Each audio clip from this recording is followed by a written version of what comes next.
नमस्कार छात्रों, ऑनलाइन कक्षा में आपका स्वागत है। पिछले वीडियो में हमने मुख्य चरित्रों के अंतर्गत सुषमा और नील का अध्ययन किया। उसके बाद हमने मिस शास्त्री और मीनाक्षी अम्मा जैसे गौण पात्रों को भी देखा। अब कुछ बचे कुछ गौण पात्र हैं जो उपन्यास में कम स्थान रखते हैं, लेकिन फिर भी सुषमा के जीवन में महत्वपूर्ण हैं और इस उपन्यास को वो आगे ले जाने में महत्वपूर्ण भूमिका निभाते हैं। इसमें आते हैं सुषमा के पिता। अब परिवार में पिता की भूमिका अहम होती है, परंतु 55 खंबे लाल दीवारी के जो पिता है वो पक्षाघात से पीड़ित है और रिटायर है। उपन्यास में एक गौण पात्र की भूमिका के रूप में उनका चित्रण हुआ है। सुषमा जब एमए को फाइनल में पढ़ रही थी, उसकी शादी लगभग तय हो चुकी थी।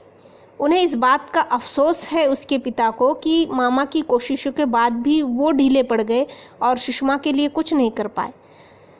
वास्तव में अपने छोटे बच्चों के भविष्य को संवारने के कारण ही उन्होंने सुषमा को अविवाहित रखा था। उनके अंतर्मन में यह बात अवश्य थी कि सुषमा से उनका सहारा मिलेगा। सुषमा के कुंवारे रह जाने पर एक बार जब अम्मा अफसोस करती है तो वह कहते भी हैं, निर्मला को देखो, नौकरी करती है, आराम से रहती है, हमारी सुषमा भी वैसे ही रहेगी, उसे कोई तकलीफ नहीं होगी।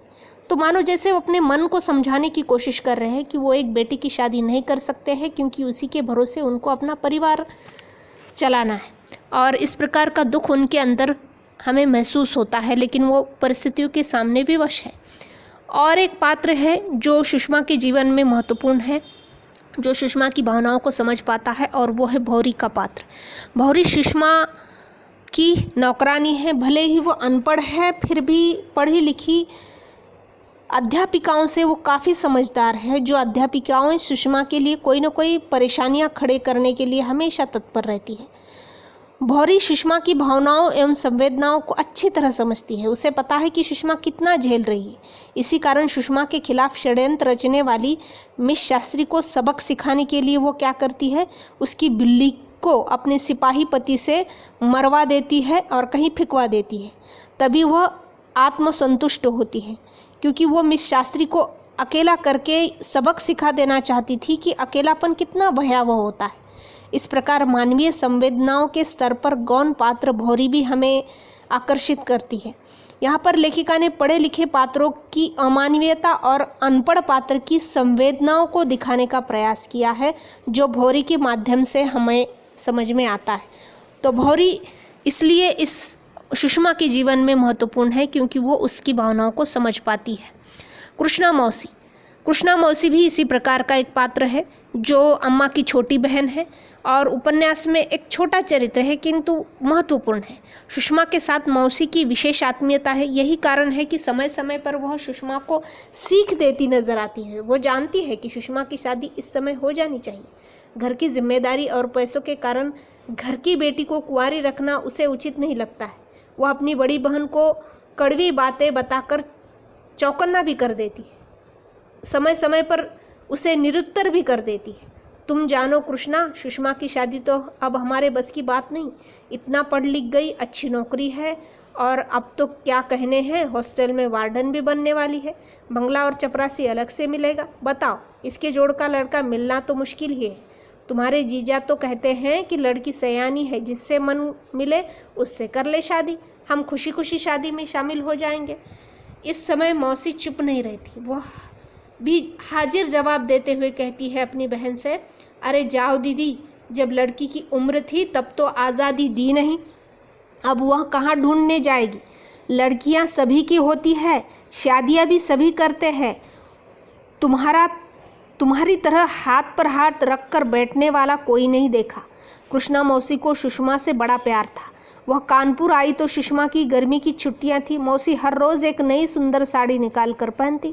सुषमा ने उनकी पसंद की सराहना की तो वह झट बोली, तुम्हें पसंद है तो वह दे दो, कढ़वा दूंगी। ऐसी बढ़िया कड़ेगी कि तुम्हारी सहेलियां भी देखती रह जाएंगी। अम्मा ने अपनी राय देते हुए कहा, एक नीरू के लिए भी कढ़वा देना, साल 6 महीने उसकी शादी होगी तो काम आएगी। कृष्णा मौसी ने आश्चर्य से कहा, तो क्या दीदी सुषमा को कुंवारी रखोगी, इसका विवाह नहीं करोगी? जो अभी से नीरू के लिए दहेज जोड़ने लगी। लेखिका पाठकों को अपने विचारों का संदेश मौसी के माध्यम से पहुंचाने का सफल प्रयास करती है। कृष्णा मौसी एक मित्र के रूप में सुषमा के साथ सरल व्यवहार करती है, दुनियादारी की रीत समझाते हुए अपने भविष्य को संवारने की सीख देती है। वह जानती है कि एक लड़की को स्टैंडर्ड के अलावा और क्या चाहिए। मौसी सुषमा की ओर झुककर बहुत गोपनीय बात कहने के स्वर में बोलती है, कुछ अपने बारे में भी सोचो सुषमा, ये भाई बहन किसी के नहीं होते, सब अपने अपने घर के होंगे। आज की दुनिया में कौन किसका होता है। तभी बड़े सीधे स्वर में सुषमा मौसी से कहती है, पर इन सबको भी तो मदद की ज़रूरत होती है मौसी। पिताजी को पेंशन मिलती ही कितनी है, उसमें तो 2 वक्त की दाल रोटी भी न चले। मैं भी अगर न करूँ तो किसके आगे हाथ फैलाएंगे। लड़कों को पढ़ाना ही है, सड़क पर आवारा घूमने नहीं दिया जा सकता। और फिर सुषमा के होठों पर मासूम मुस्कुराहट आ गई। यहाँ पर जिन पात्रों की अवधारणा की गई है उनका अपने अपने स्थान पर महत्वपूर्ण योगदान है। कृष्णा मौसी भी इसी प्रकार से एक महत्वपूर्ण पात्र है जो सुषमा की भावनाओं को समझता है और उसकी ओर से जो है अपनी बहन और उसकी सुषमा के परिवार से वो लड़ती रहती है। पढ़ी लिखी आत्मनिर्भर आज की शोषित नारी की करुण कथा को लेखिका ने इस उपन्यास में बहुत अच्छे तरह से चित्रित किया है। सुषमा इस उपन्यास की मुख्य नायिका है। सुषमा एक मध्यम वर्गीय परिवार की बड़ी बेटी है जो अविवाहित रह जाने का प्रतिनिधित्व करती है और जो घुटती रहती है। उसका विवाह न होना यह परिवार के लिए एक बहुत बड़ी बात है, परंतु इसके जिम्मेदार स्वयं उसके अपने माता पिता है। कथा वस्तु में हम देखते हैं कि अम्मा का चरित्र सुषमा के लिए कई बार दुख प्रकट भी करता है, परंतु परिस्थिति के अनुसार वह चुप रहना ही पसंद करती है अथवा परिवार की चिंता में व्यस्त दिखाई देती है। पिता का पात्र कुछ हद तक स्वार्थी पर अपाहिज व्यक्ति का पात्र है। बेटी के जीवन का आधार बनी रहे यह उनकी मजबूरी है। पिताजी जानते हैं कि यदि सुषमा का विवाह हो जाता है तो अपने ससुराल चली जाएगी, फिर इस घर का पालन पोषण कौन करेगा। स्वयं मन में उन्हें भी इस बात को लेकर कहीं न कहीं रंज है। वे भी दुख का अनुभव करते हैं, पर अब उन्होंने मन को समझा लिया है और परिस्थितियों से समझौता कर लिया है।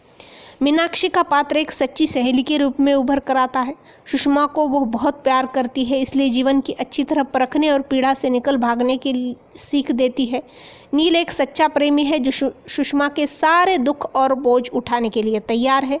भौरी का पात्र एक ऐसा व्यक्तित्व है जो एक गरीब अनपढ़ महिला होने के बावजूद भी समझती है कि उसकी मालकिन कितना कुछ झेल रही है। मिस शास्त्री का पात्र सुषमा के भयावह भविष्य को संकेत करता है। वह भी अविवाहित है, उसकी कुंठाग्रस्त मनोवृत्ति सहानुभूति के योग्य नहीं है। वह दूसरों को हानि पहुंचाकर प्रसन्न रहना चाहती है। इनके अलावा मिस शास्त्री, मिसेज पुरी, रोमा ये भी भ्रष्ट अध्यापिकाएं हैं जो इतनी पढ़ी लिखी होकर भी गिरी हुई सोच रखती है। अपने कमज़ोर व्यक्तित्व के बावजूद भी जीवंत मनुष्य के रूप में हमारे सामने उभरती है। संक्षेप में कहा जाए तो ये सभी सुषमा के चरित्रों को खोलने में समर्थ है। ये उसके दुख का शमन करने में यथायोग्य सहयोग दे रहे हैं। लेखिका ने बड़ी खूबी से इन पात्रों को यहाँ पर चित्रित किया है। ये सभी पात्र आधुनिक मध्यम वर्गीय भारतीय समाज का प्रतिनिधित्व कर रहे हैं और जो समाज की वास्तविकता को चित्रित करते हैं। जो सुषमा की तरह कई सारी लड़कियां होंगी जो आज भारतीय समाज में इस प्रकार का जीवन जीने के लिए विवश है और उसी का दुख इन चरित्रों के माध्यम से उपन्यासकार ने चित्रित किया है। तो यहाँ पर हमारा चरित्र चित्रण समाप्त होता है। इसके उपरांत की वीडियो में हम उपन्यास के उद्देश्य पर चर्चा करेंगे। धन्यवाद।